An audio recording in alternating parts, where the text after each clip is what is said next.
बिस्मिल्लाहिर्रहमानिर्रहीम। अस्सलाम वालेकुम दोस्तों, मेरा नाम हारून है और आप देख रहे हैं मेरा यूट्यूब चैनल हारून ऑफिशियल। दोस्तों, इंशाल्लाह बहुत जल्द ही फ़्लाइट ऑपरेशन बहाल हो जाएंगे और जो इंटरनेशनल फ़्लाइट है वो खुल जाएंगे। वो मैं क्यों कह रहा हूँ, वो मैं इसलिए कह रहा हूँ कि जो तवक्कलना ऐप्स में नई अपडेट आई है उनसे यूँ पता चलता है कि बहुत ही जल्द जो फ़्लाइट ऑपरेशन है वो बहाल हो जाएगी। क्योंकि तवक्कलना ऐप्स इंतज़ामिया ने कहा है कि हमने जो ममालिक है उनको दो कैटेगरी में शामिल किया है, ए कैटेगरी और बी कैटेगरी। ए कैटेगरी में उन ममालिक को शामिल किया गया है जहाँ पर जो वबा ज़दा ना हो और जहाँ पर वबा ज़्यादा ना हो, तो उनको ए कैटेगरी में शामिल किया गया है। और उनको बार कोड जो होता है वो नीले कलर का होगा। ये स्क्रीन पे आपको दिखाई दे रहा होगा कि वो नीले कलर का होगा।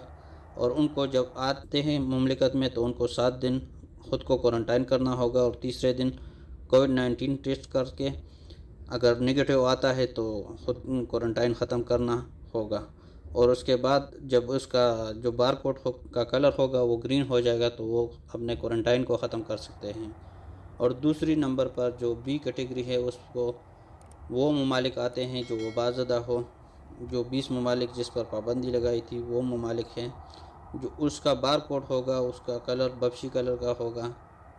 तो दोस्तों, वो मुसाफिर जो इन ममालिकों से आ रहे हैं उनको आते ही 8 घंटे के अंदर अपनी लोकेशन तवक्कलना ऐप्स के ज़रिए भेजनी होगी और उसके बाद 7 दिन ख़ुद को क्वारंटाइन रखना होगा। और 5 दिन के बाद अपना जो कोविड-19 टेस्ट है वो करके अगर नेगेटिव आता है तो इसका जब तवक्कलना ऐप्स का बार कोड होगा वो ग्रीन हो जाएगा तो उसके बाद वो अपना क्वारंटाइन ख़त्म कर सकते हैं। तो उम्मीद करता हूँ कि इंशाल्लाह बहुत ही जल्द जो फ़्लाइट ऑपरेशन है वो बहाल हो जाएगी, इंटरनेशनल फ़्लाइट खुल जाएंगे। तो दोस्तों, जैसे ही फ़्लाइट के बारे में कोई नई अपडेट्स आती है तो उसी टाइम हम आपके साथ शेयर करेंगे। अगर आपने अभी तक हमारे चैनल को सब्सक्राइब नहीं किया तो चैनल को सब्सक्राइब करके बेल आइकन को दबाएं ताकि हर आने वाली नई वीडियो आपको सबसे पहले मिल सके। अपना और अपने दोस्तों और रिश्तेदार को बहुत सा ख्याल रखें। हमें दीजिए इजाज़त, मिलते एक नई वीडियो में, तब तक के लिए अल्लाह हाफ़िज़।